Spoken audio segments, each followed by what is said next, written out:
Hi guys, welcome back to my channel. Thank you so much for watching my video. Today I'm going to show you how I made this miniature coffee machine. If you enjoyed this tutorial, feel free to give it a thumbs up and subscribe to my channel.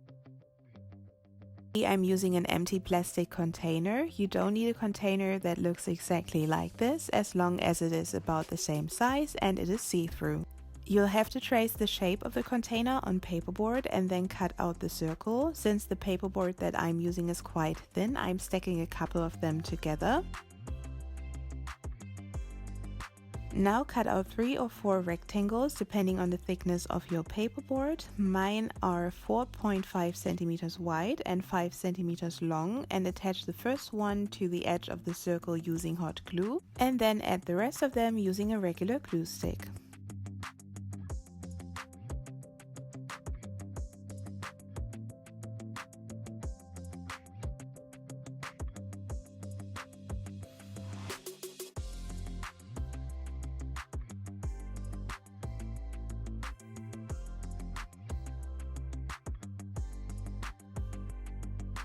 To make sure that everything sticks together, I'm applying a layer of clear drying glue before painting everything black using nail varnish.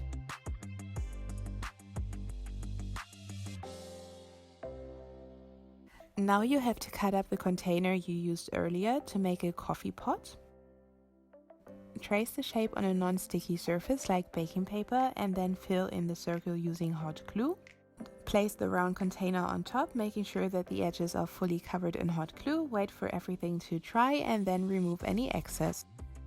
Use the tip of your hot glue gun to make a small beak or peak or whatever the little pointy thing on a pot is called. You'll have to be very careful to make sure that you're not making a hole, because you only want to change the shape like this.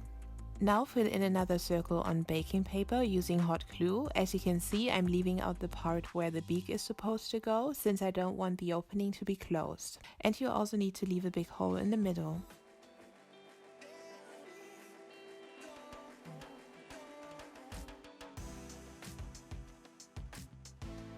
Now use a paper clip and tape to make a handle.